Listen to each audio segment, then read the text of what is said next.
There's a big lie going around that you need to eat 6 meals per day in order to have fat loss. I'm going to let you know that I've personally tried this approach and I absolutely hate it. It doesn't work, it's gone on myths, and there's a better way to do it. In this video, I'm going to break down to you why I hate 6 meals per day and why I believe intermittent fasting is a better approach for fat loss. Now, right now I'm going to discuss to you why I don't like the 6 meals per day method and the different myths that surround it. Now, a lot of people will say that you need to eat 6 meals per day, otherwise your metabolism will start to slow down. Meaning, if you're not eating every 3 hours, your metabolism is just magically going to slow down. I'm going to let you know that this isn't the case. There was a study done that compared how many meals you ate to your resting metabolism. And so in this group, they had people eat 1 meal per day, and they had people eat all the way up to 10 meals per day. Calories remained the exact same. So what they found out is that it didn't matter how many meals you ate during the day, your metabolism stayed the same as long as calories were consistent. If calories are consistent, your resting metabolism won't change, it won't differ. The second myth that comes around 6 meals per day is that if you're not eating 6 meals per day, you're going to go into this anabolic versus catabolic state. So there's this state that says you're either going to be in an anabolic, a muscle building, or a catabolic, a muscle breakdown mode. Now, this only applies if you're a pure sugar burner. If you're a sugar burner, after you use up all your sugar and energy, what happens is the body goes into the muscles and starts to break down the muscles to convert the protein in there into sugar. It's through a process called gluconeogenesis. Now, if you're a fat burner, what happens is when you run out of sugar or energy, your body will actually tap into your fat stores, preserving your muscle and using your fat as energy, which is what something want. That's going to cause you to burn more fat and cause you to be a fat burner. So this anabolic versus catabolic only applies if you're a pure sugar burner, if you rely most of your energy on sugar sources. And the third reason why a lot of people preach it is because this is what bodybuilders do, right? Bodybuilders full on say, this is what you need to do in order to lose weight, this is what you need to do to build incredible muscle, and this is true up to a certain point. You need to think about a bodybuilder's mindset, right? What is their main goal? Their main goal is to get jacked, is to build a ton of muscle and not break down any of it in the process. So what they need to do is they need to go through this 6 meals per day. You also have to think about bodybuilders' lifestyle. They eat, breathe, and sleep fitness, right? Most of them are in the gym for about an hour and a half doing resistance training, and then another hour on top of that in terms of cardio. If you're going to do that much work, you're going to need to eat a lot of food. How many of you out there have 2.5 hours to spend in the gym every day? Have, all your spare time to think, eat, and breathe fitness? Not many of you, right? If you're a corporate professional like I used to be, that approach isn't work. You're not going to spend 2.5 hours in the gym. You don't have time to think about all your meals. Now, the last thing I want to discuss is who actually benefits from us eating 6 meals per day. And if you think about it, we didn't always used to eat 6 meals per day. Before the 1970s came around, we were only eating 3 meals per day. I mean, if you can remember maybe your mom or your grandma being like, make sure you don't eat an after school snack, otherwise you're going to ruin your dinner, right? We always didn't eat 6 meals per day. So what actually happened? Well, in the 1970s, there was a study that came out by Ansel Keys called the 7-Country Study. And he was trying to figure out what actually causes heart disease. And from that study, we actually got what our food dietary guidelines are today. And one of the things that really isn't talked about that actually came out of that study is that we need to eat more. And so you kind of think about it, well, since the 1970s, since this study came out and that shaped our entire future, our entire dietary food guidelines, really who benefited from that? The American people haven't, because we've only gotten more overweight and more obese. Well, I'll tell you who benefited. Food corporations have. So, if we eat more, we're obviously going to spend more, right? It makes sense. I mean, you can hear the Snickers commercial right now. Hungry? Why wait? Grab a Snickers, right? There are so many different marketing campaigns that trigger us to eat more. Now, before there was a brilliant shampoo marketing campaign that was wash, rinse, and the third word was what? Repeat. Same thing as what food companies are now doing. It's honestly just eat more. Oh, you're hungry? Eat another food. Eat another Snickers. And so all these little myths that we have here are reasons why I absolutely hate the 6 meals per day. You know, they're not true. In the next series, I'm going to talk to you about how it actually affects the body and why you have a hard time losing fat with the 6 meals per day strategy. Now we're going to discuss what happens in the body when you eat 6 meals per day. And before I start off with that, I want to kind of emphasize is when you eat 6 meals per day, or whenever I've told a client that you need to eat 6 meals per day for fat loss, how many meals per day do you think of those are actually healthy?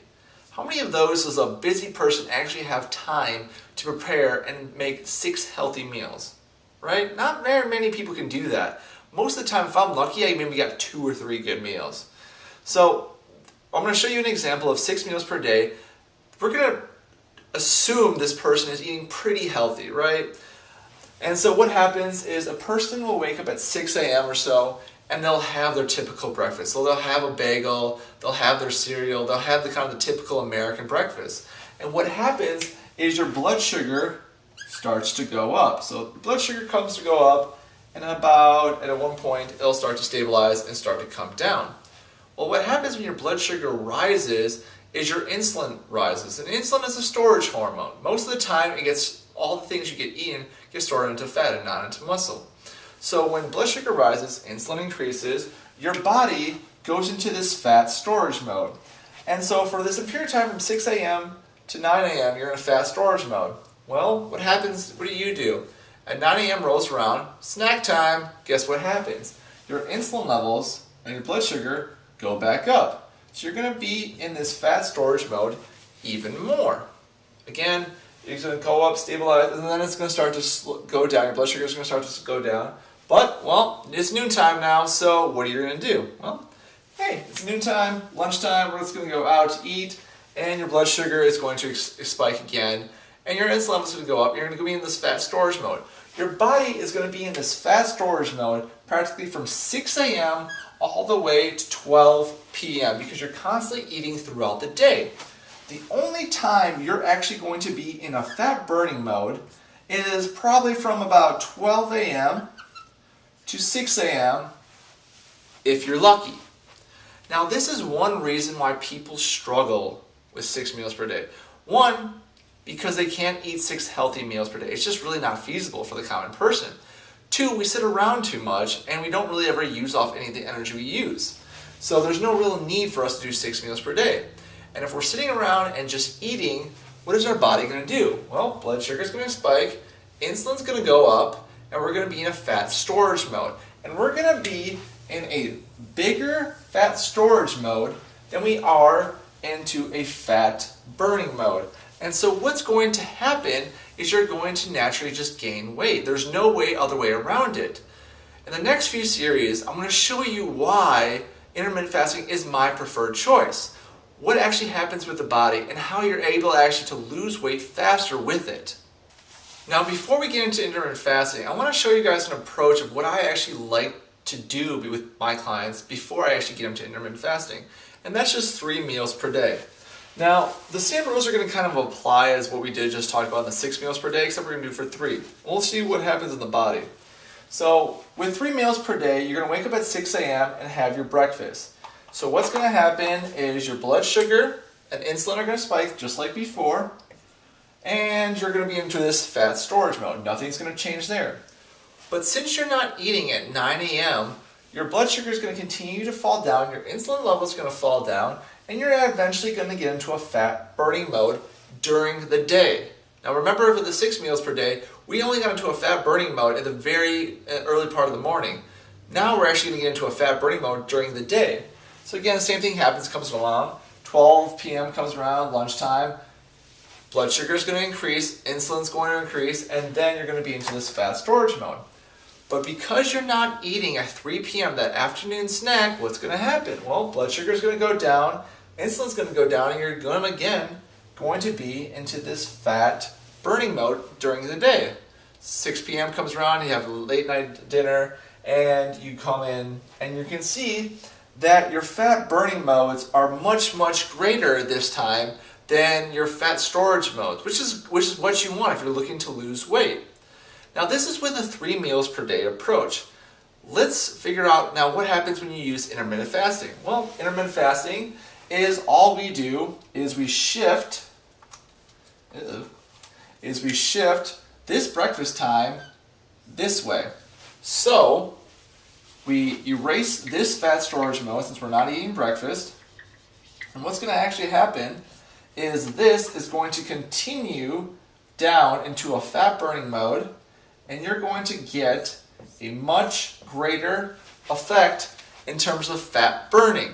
Now granted, these 2 meals will be a little bit bigger and you get a little bit bigger of a blood sugar spike, but you can see you're in this big fat burning mode for most of the day. And what it does, it actually teaches your body how to use fat for fuel. Now, if you're looking to lose weight, that is exactly what you want. You want the body to use fat as fuel and not sugar. And this is a great way to show it how to do it. Now, remember before I just described to you about why I like the 3 meal approach. Well, with the 3 meal approach, right, we started at like 6 a.m. and we came through here. If intermittent fasting, if you can't, wait until 12 p.m. to eat, well, there's a simple way to do it. Just slowly start shifting the time you eat breakfast. So say you eat breakfast at 6 a.m. Well, the next day shift it to 7 a.m. Okay? And then shift it to 8 a.m. And then just keep shifting it until we completely cut out breakfast altogether, and now we're into intermittent fasting. This is one of the simplest approaches that I like to use with my clients on teaching them how to incorporate an intermittent fasting diet into their lifestyle simply and easily. And as you can see, like I said, all of this is fat burning mode instead of fat storage mode. This is what you want. It's also pretty simple to implement once you kind of get past the hunger cravings. So I will say the first few days are pretty challenging. They're not easy. You will feel hungry, and because your body is just used to eating. So during those times, try to keep yourself busy, keep yourself active, keep yourself well hydrated. Now let's try to put it all together. So as you can see, we have the 6 meals and intermittent fasting approach. Like we said before, that's 6 meals per day. We're in this fat storage mode for a very large portion of the day. And only for about a few hours, we're going to be in this fat burning mode. While the intermittent fasting, our fat burning mode is going to start here and it's going to come all the way through here. It teaches the body how to burn fat. It loses more calories, or you're able to lose more weight because of it. And remember before I said before how most people can only eat 2 to 3 healthy meals per day? Well, all you need to do is to eat a healthy lunch, healthy dinner, maybe a post-workout shake, and you're golden. And if you're looking for other ways to lose weight, I actually created a free 1-month program that has been proven to drop 2 pant sizes in only 28 days. It's a simple 4-step system that teaches you how to become a fat burner instead of a fat storage. One of the steps that I actually use is intermittent fasting. You guys can kind of see why. It's very powerful in teaching the body on how to be a fat burner. If you're interested in the free program, there's a link below. Make sure to click on it. It'll bring you to my website. All you have to do is enter your email address, and we'll email you guys the free program. I hope you guys enjoyed the video, and thank you for watching.